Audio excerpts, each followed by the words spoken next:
Hello everybody and welcome to the wide receiver rankings for the 2024 NFL draft. Now these are a little bit early, so I only have 7 guys jotted down, but we can learn a lot about the top 7 in this class. And in this video, I'll be breaking down what each player does well and doesn't do well. And at number 7, I have Devonta Walker, who is not a dark horse, but a lot of people weren't really keeping up with him. And then recently he has surfaced as one of the guys in this class that could potentially even go in the first round now. Devonta Walker, 6'3", 200. He's got great size, good reach all around as a catch radius, and like especially above him, he can go up and make a good play with his reach over his head. Always tries his best to get open while his quarterback is improvising. He's always staying active while Drake May's on the move or trying to improvise or scramble out of a situation. If the pocket collapses, Devonta Walker has good awareness to look back, try to adjust to help his quarterback. Constantly a downfield target and recipient for Drake May. As the game goes on, you only see Drake May taking more and more deep shots, and a lot of it is to Devonta Walker, who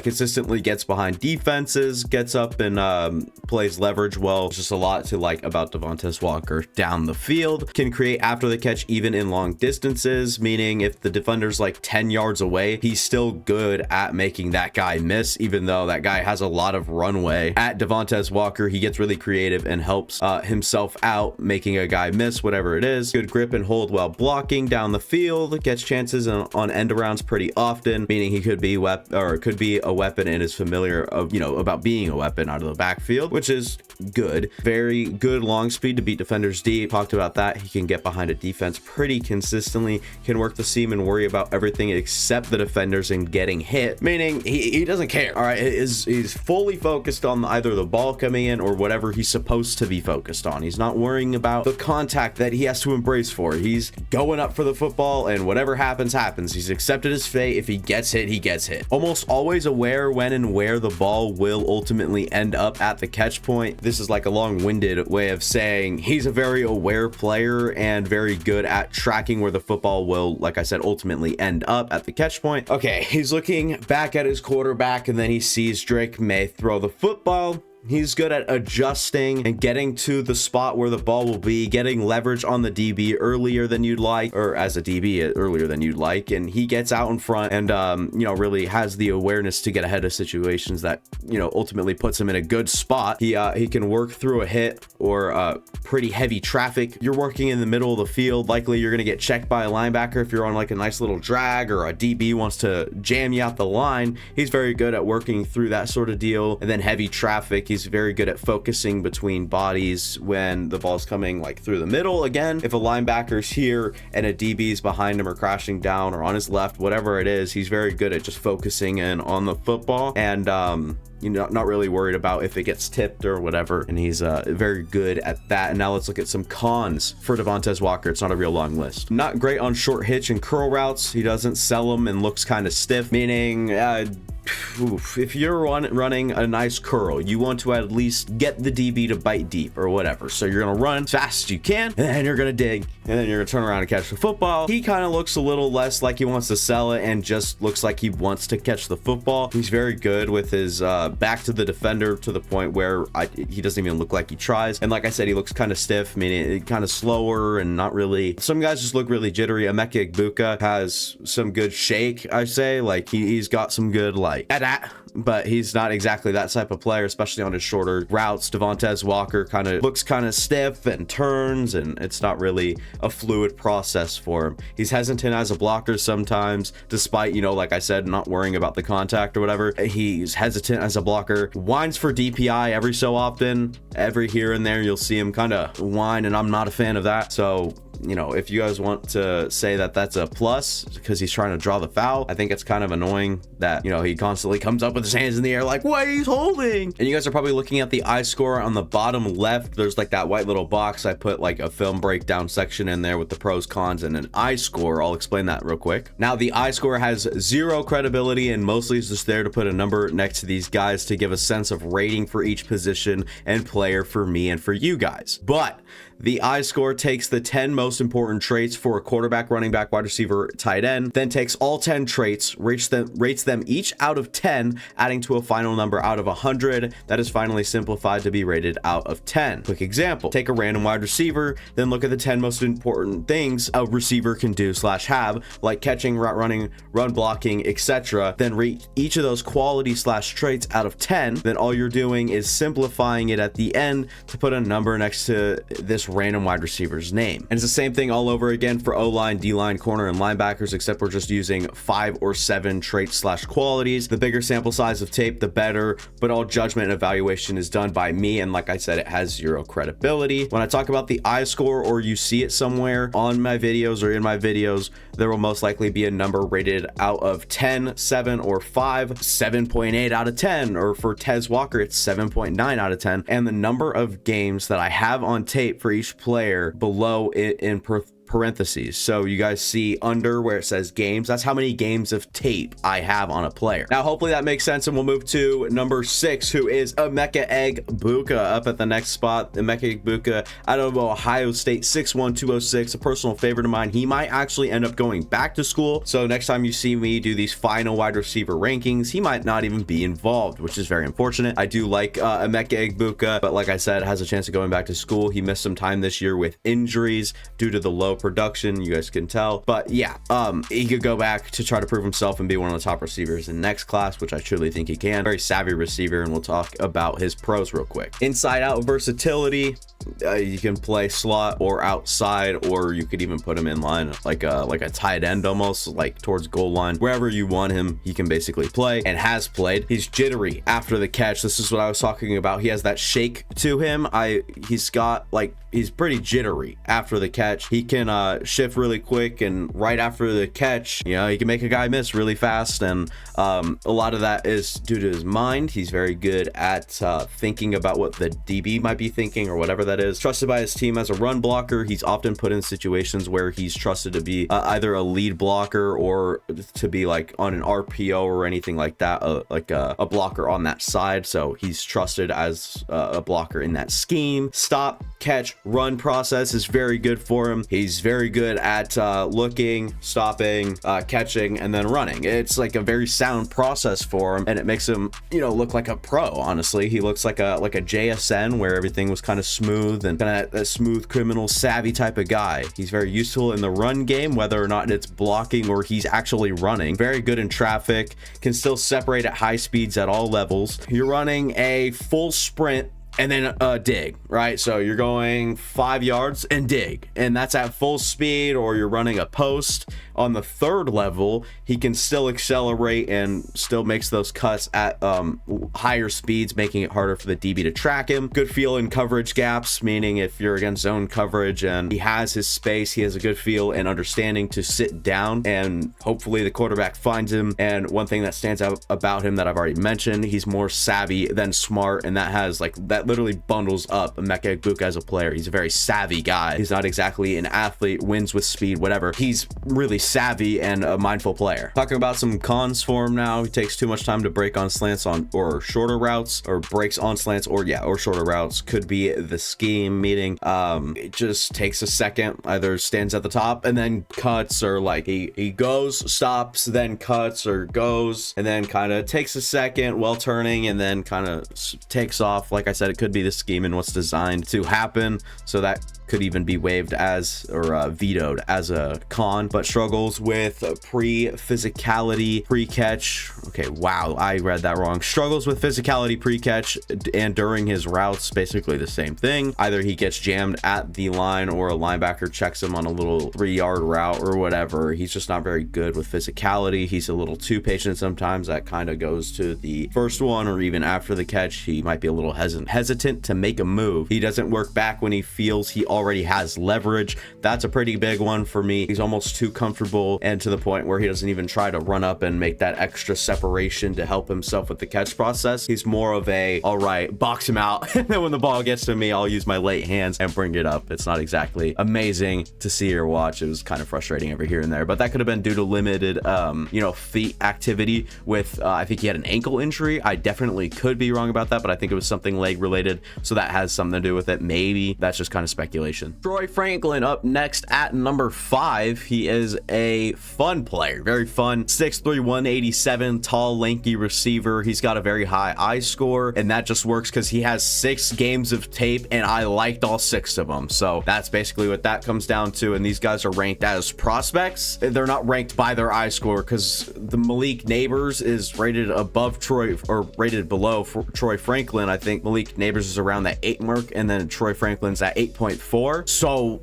I'm not like apologizing for the misorder or whatever, but that's just kind of like a tape score and how good I thought they looked on tape. And some of these guys, as a con, I have a lack of tape on because I just really couldn't get a full read for the guy. Troy Franklin, stuff he does well. There's a whole long list of that one. His vertical speed, and that kind of ties into his next one, which is starts fast but still builds long speed, meaning his release might be really good. He gets around a defender and then takes off, and then when he gets to the safety, he can get even faster, and it deceives the safety's like perception of his speed or whatever. So that's really fun to watch, is Troy Franklin getting behind a defense when he's burning absolutely everybody.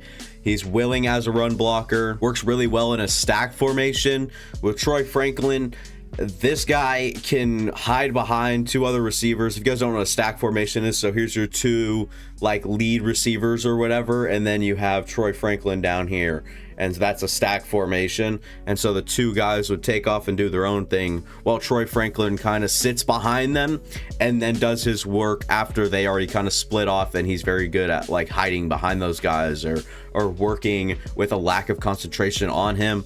He can just work his way open. A lot of his work comes on outside breaking routes, which is kind of standard. I mean, honestly, that's what kind of stood out to me about Bo Nix, was his anticipation and the willingness to throw out. You don't see that a lot in college, and yeah, it's just really fun to see that a guy actually does work outside a lot of the time, meaning like he can run out and then an out route instead of an in route. So a lot of that comes on the outside. Not afraid to lower his shoulder and confront a defender with physicality, which is funny at his size. At 187, 6'3", he's quite the lanky guy, but he's not scared to lower the shoulder and win off the line and take off. Good at discreetly peeling off routes, and that kind of comes with the stack formation like I was talking about.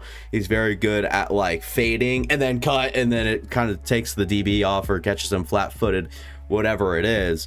Can play a little inside / slot receiver. If you want to move him inside in a formation, he could do that. And like if he were to get drafted by the Eagles, which I had recently in my mock, I was like, well, he'd probably have to line up at slot sometimes, and I think that he has that versatility. With Troy Franklin, he's more instant than shifty after the catch. Now you're like, what the hell is this guy talking about? That's the same damn thing. It's really not. So when you're thinking about a catch and run, right? A catch, turn around, maybe take 4 or 5 steps to gather your momentum, accelerate a little bit, and then you get to a defender, and you might want to juke him out or spin move, whatever that is. That's not Troy Franklin. He'll take the hit and confront, like I said, with his shoulder. He'll just try to bowl into a guy, but after the catch, right as he catches that ball, he's more instantly moving left or right, trying to deceive the defender that might be crashing down. So there's a safety, and he catches the ball, and he's going to turn the other way. He's more instantly on the move than he is elusive and shifty after the catch. High motor as a blocker as well. It makes up for it even when he misses initially. He sometimes actually misses blocks and then ends up on the ground and then gets back up and then tries to go get that same guy and put him on the ground.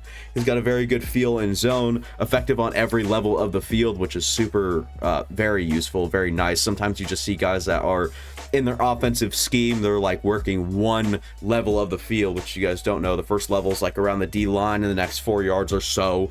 I'm kind of guessing here. I don't know what exactly the margins are. And then at the linebacker level, and then the safety and over top, that level up there. So they talk about, you know, offensive linemen moving up to second levels. That's getting up to the linebackers, the like nickel if you're looking at slot corners or anything like that. Tracks the ball well when he has to. Very rarely does he not just have that in the bucket. I love Bo Nix and his ball placement. So a lot of the time the ball is out in front of him, in stride, whatever, where it's supposed to be. But Troy Franklin, when he has to, on the very rare occasion when it's coming up and it's a little over his left or opposite shoulder, he doesn't struggle to find it. He's pretty good in those situations. He tracks the ball well, and he can also adjust pretty well at the catch point. So good deep, it makes it easier to fake a DB out on deeper curls and in breaking routes. Is such a threat, so good and such a threat down the field that the defender is instantly going to bite. He doesn't want Troy Franklin getting behind him, so he's going to back up. Maybe he's already playing pretty off coverage. That way he has the room if Troy Franklin's going to try to run deep on him, and then Troy Franklin all of a sudden puts on the brakes, turns around, and there's that 7 to 10 yards of separation because the DB was so scared of him going deep. You know what I mean? It gets very tough for a DB, and in that mindset of, okay, I have a super fast electric guy that just constantly burns defenses, I have to account for that. I'm not going to just let him have, I'm not going to let him catch me flat-footed. I'm going to make sure that I have that covered, and that makes it so easy for Troy Franklin to just turn around and boom, that separation's already there. He's a home run threat anytime he has open field. If he works out and there's a blown coverage of safeties even 5 yards left, and when he was supposed to be 5 more yards right, don't give Troy Franklin that sort of space. If he gets the ball, he can go. Now, there are guys like Xavier Worthy in this class already, and we're getting to the cons of Troy Franklin, by the way, where he's just like another tall, lanky receiver, not really reliable, but he has good size. But at 187, maybe you look to add a little bit more as the process moves forward. Maybe comes into the combine around 195 would be like really ideal and great for Troy Franklin. But if he ends up like losing weight to run faster, that might be a little bit of a knock. If he comes around like 184 or 5, might not be the exact situation. He was most recently weighed in at 187 at 6'3", which is nice, tall, and lanky. He's not super creative after the catch, mostly just jukes. Like, it's mostly just a boom or like a one move kind of guy. He's not really getting super fun and creative trying to do like a juke to spin move or no hurdles, nothing like that. He's a high effort blocker, although it's not too effective, but it definitely can be developed. He's got the willingness, he's got the mindset to be a blocker. He's just not very good at it right now, but it can definitely develop depending to the coaching staff he goes to, if he's got to be a crucial part of that run game. Stumbles here and there, his feet are very active and sometimes just slips out from under him, and that's pretty much the negatives for Troy Franklin that really stood out to tape.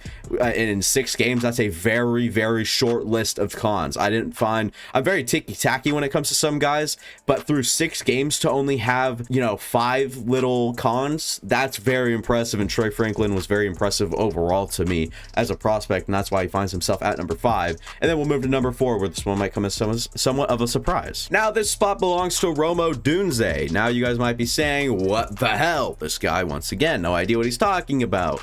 I have 2 games of tape on him, and most of the time he was just running down the field, turning around and trying to make a catch. That was the 2 games I got from Rome. I'm going to get more tape on him. I'm going to try to look further. I'm going to look at more things to see if this is the right decision to keep him at 4 or even raise him up. Rome Odunze and Malik Neighbors. I'll spoil this right now. I have very little tape on, and it was very hard to tell what type of players they were in those 2, so I'm going to have to do a lot more digging. But here we are talking about Rome Odunze and what he does well and doesn't do at number 4, and the guy at number 3 might surprise some people. And yeah, let's get through this Rome Odunze. Now at 6'3", 215, he's a physical player with good athleticism to match it. You guys see his last reported 40 time was in the 4.3s, which is absurd. I don't know how recent that was. I don't know how much weight he's put on since that 40 time was recorded or whatever, and all that is kind of speculation. I don't think there's really a reliable or credibility or a credible source behind that, by the way. Very good in jump ball situations, great tracking over his shoulder. Catch and run transition is very sound. It's like the same thing I talked about with Akiem Egbuka, where the catch and then what was it? It was like catch turn, run. That process is very good, and same here for Rome Odunze. It's a very sound transition between catching and running for him, which is very nice, and that comes in with his athleticism. Back shoulder is very consistent. He always is catching back shoulder. Bo Nix is always, or not Bo Nix, Michael Penix is always putting up just absolute steamers towards his back shoulder. That way he can go up and make a play, and if not, he's mossing a defender. He's good around the line of scrimmage, and once again, that comes with his athleticism and versatility. He's very good around the line of scrimmage, RPOs, blocking, anything like that. Rome Odunze can tell. And then here are my cons for him. Hard to tell tape, low motor in situations, and only 2 game sample size of tape, which is basically the same thing, but kind of different. Through the 2 games I had, it was very hard to tell what sort of player he was. And the only con I could bring out of Rome Odunze was he was kind of a low motor player in some situations. Now, this is a guy. Brian Thomas is my number 3. I know this might come as a huge surprise for some people, which I'm not going to say I don't understand it, but Brian Thomas is so good in my eyes, despite the eye score at a 7.4. There was so much to love about this guy, and sure, he does have a little list of cons here, but he could be developed into the best receiver in this class despite Marvin Harrison Jr.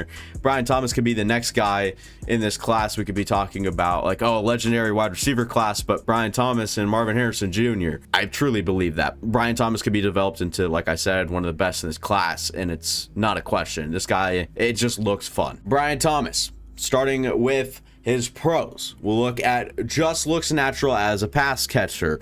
Good faking deep route head fake. He's good at faking deep, meaning 1, 2, 3, 4, 5. He gets down the field. He's gonna be like, and then turn the other way. He's gonna try to fake him out, and he does a really good job getting his head around and everything like that. Very sifty or shifty on deep cuts. Can turn his man around. I like the word sifty, but I don't think that's actually a word in the dictionary.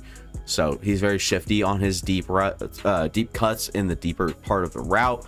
If he's running a deep post, he's going to fake outside, try to get the DB to at least turn that way.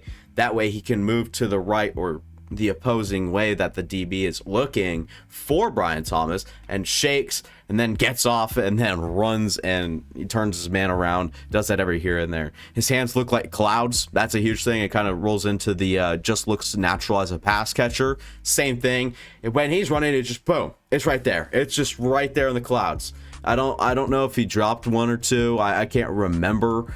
Maybe that's a con of his, but I don't think I remember drops being a part of his tape. It was very fun to watch. His hands, like I said, are like clouds. He's very aware as a blocker, but he kind of had to be with Jaden Daniels at quarterback. Open or works open as Daniels targets a covered Neighbors versus Alabama. This one really stood out. Brian Thomas was constantly open right as Jaden Daniel releases the ball, throwing to a Malik Neighbors that has coverage, right? So if Malik Neighbors is getting double covered, Brian Thomas has so long to fake out the one guy left on Brian Thomas because he's got such good a counterpart in Malik Neighbors who draws a lot of attention towards Neighbors. Brian Thomas just works on one-on-one most of the time, doesn't really have a double team or a safety help over top, but when he does, often does actually have a safety over top because that's the type of player Brian Thomas is. He can just get down the field and lickety-split. But we'll talk about the way that Brian Thomas just works open as Jaden Daniels is throwing to Malik Neighbors. It's ridiculous how many times, such a frustrating set of tape, watching Brian Thomas constantly open and get open right as Jaden Daniels releases that ball. It's really, like I said, annoying. Has some great shake moves on deeper routes that cut at the top.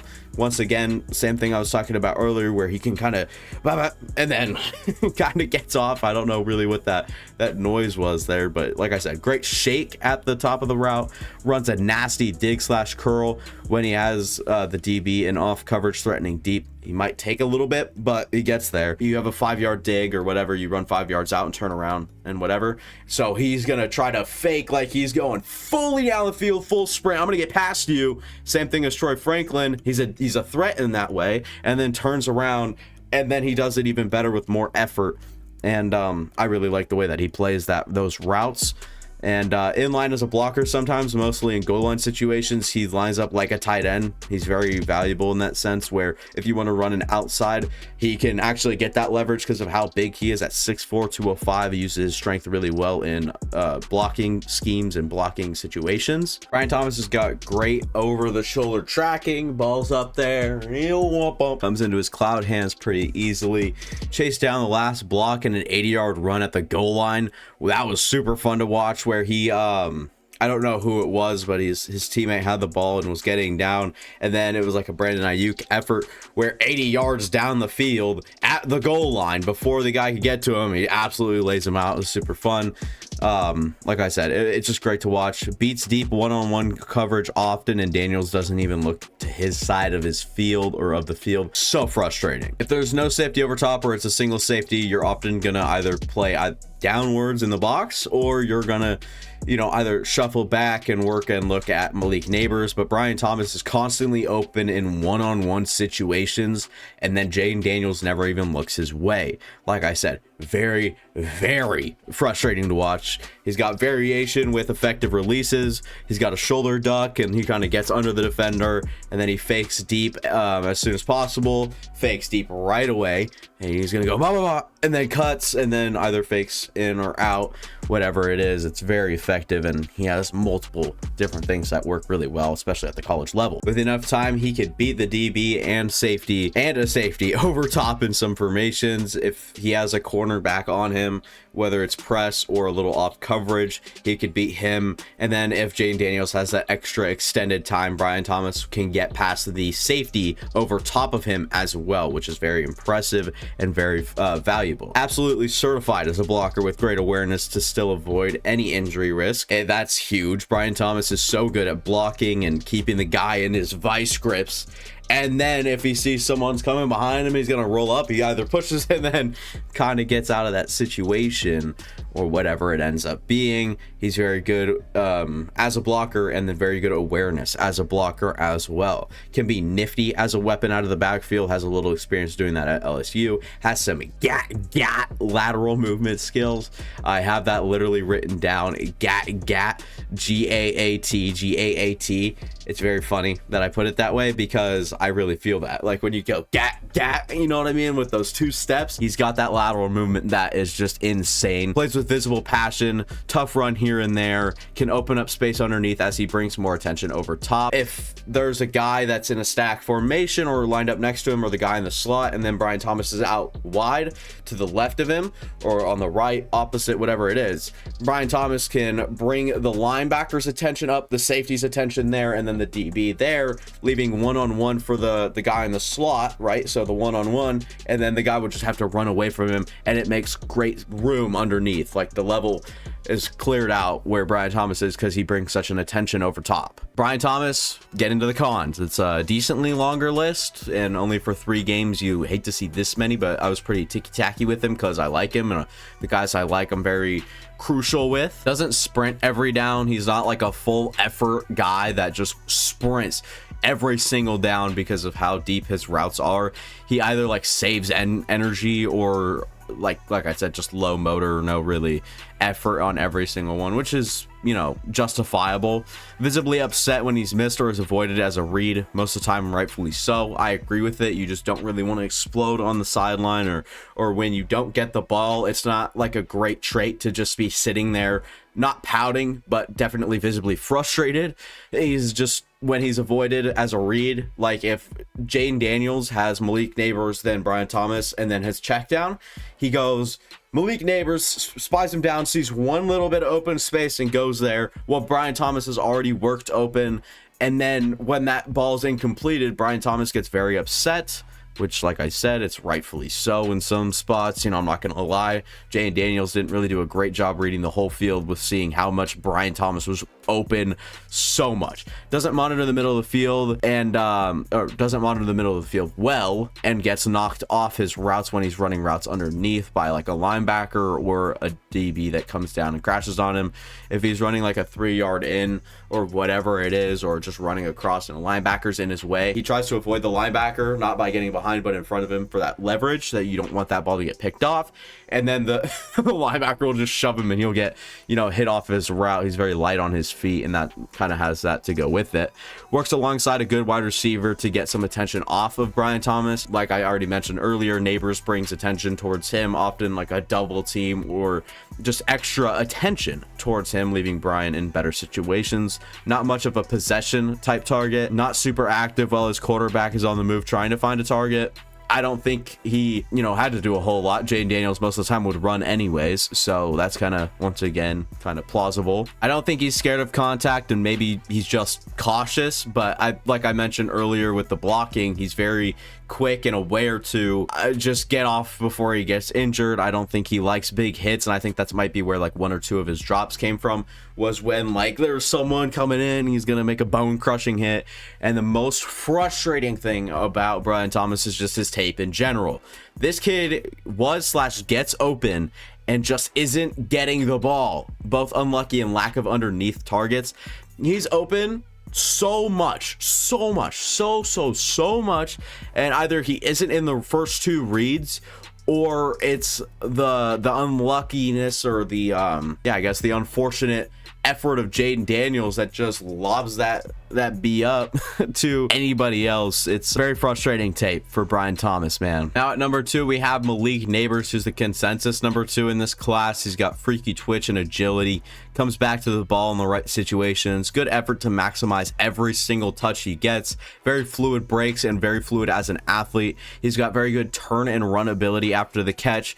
That process is sound. The catch, turn, and run, except it's a lot faster than a lot of guys. Patient with good vision behind the line of scrimmage, whether it's a screen play or a jet sweep type of play, where he's got very good awareness and vision. He's not always trying to make those yards back up. He's going to wait for the block to develop and does a good job, you know, keeping his focus all around as a player. He's very focused and has good awareness. Now, minuses on him. I only had 3 games on Neighbors. 3 games of tape is a very low sample size, and the games that I got were very hard to tell. Malik Neighbors didn't really have nuclear games or anything like that, or a lot of targets, and it was just very hard to tell. Plays with worse leverage and strength than you'd like at his size. At 200 pounds, you should be able to, and if I have this right, he's not 6'4". I don't think he's 6'4". Yeah, definitely not 6'4". He's 6 foot 200, and he plays with less leverage than you like. At 200 pounds, you should still be able to, you know, get the guy from behind you to back off or box out. Kind of flimsy for 200, and that kind of ties into the first one. Slips and falls on 3 different fields, no weather conditions, if it's not even raining, and at 3 different fields he ended up slipping and falling. Runs more open than he gets open. He never really, you know, works open. He just more runs open. It's not frustrating, but it's part of his athleticism. You could even put that as a plus. He still gets open, but he doesn't like work open. He ends up running more open than, you know, like a Akiem Egbuka, where he's savvy and makes good cuts, that sort of deal. And number 1, due to no surprise, nobody's gonna be upset with this one. It's Marvin Harrison Jr. with the highest I score I think we'll have for a while in these upcoming classes. Marvin Harrison Jr. is so good. 8 games to tape on him. I think I only had 6 at the time of evaluation. I'll definitely have to go watch the other 2 or 3 that I missed out on. His, like, he's got 4 little concerns that you had to really nitpick to find cons, and so many great pluses. This guy is insane. Marvin Harrison Jr. at 6'4", 205, and reportedly has a 40-yard dash in the 4.3s, though it is very barely in the 4.3s. I think it's like a 4.39 or something. We'll start with the pluses. Sees the ball and can quickly adjust. He's so good at the catch point, can play slot when he's asked to, loses defenders early when the DB plays back, meaning off coverage or further off. I think that's like off coverage. I think everyone should know that if you're watching a video like this and made it this deep in the video, especially. So leave a like, go down, subscribe if you guys are enjoying this far. He's very good when the DB is playing a little back, loses defender, like gets to him and then loses him, whether it's using plenty of different things he has. His concentration and control is a huge plus. It's so good. His concentration to just basically everywhere. He's such a smart player, and his body control and hand control, everything control wise. Sharp cuts with no tells. Like he doesn't like look and then cut. He doesn't look like he shades his body towards where he's cutting. He's very straightforward with his shoulders, his body, his leverage. Everything is aiming forwards, and then sharp cut, and all of a sudden he's working left or right, and it was just like that. It's very tough to tell where he's gonna cut towards.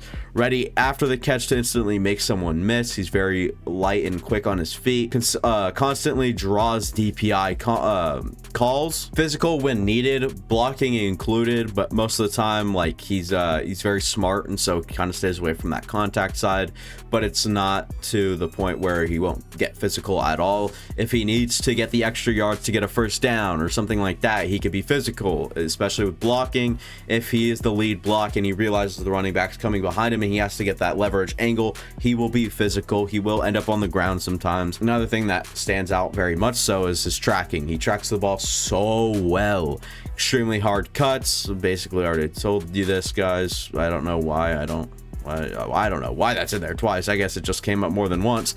Very effective underneath on quick leverage routes. Start stop is freaky fast.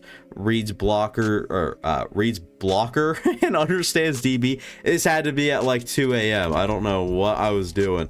Basically reads blocks and understands DB's thought process well, thinking like, okay, if the running back is going to be on my right and the DB's on my left, they're probably going to try to work inside, so that's where I'm going to start. And if they end up trying to fake that way, I'm still going to make sure I have the ability to work back out. And it's just super good to watch, or super fun to watch how his mind works, because you can tell that he knows like what the DB wants to do, and he's already a step ahead of him. He draws a lot of attention. He's a very crazy good weapon that any team would love to have, because it creates opportunities for others on his team. Good through contact and traffic. He understands football. Smartest player I've seen on tape. Can either be very smooth / savvy or really twitchy trying to get open. He's got a plethora of different moves and different abilities, different ways to get open. Shades his defenders off with his leverage / body. Good at adjusting to the quarterback when needed. If the quarterback's on the move, or if Kyle McCord's pocket breaks down and he needs to just sit down and then use his leverage or any one of his moves to get open or work out for the quarterback, he can do it.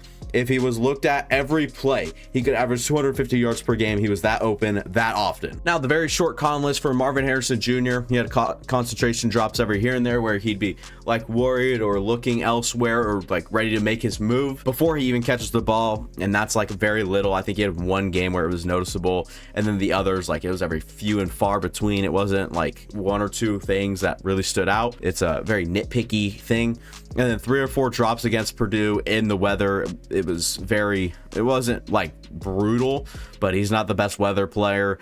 He had 3 or 4 drops in just one game, and that was with the only game I saw with bad weather. Not a high motor blocker on the 3rd level. He's not like a Brandon Ayuk, or who did I highlight earlier?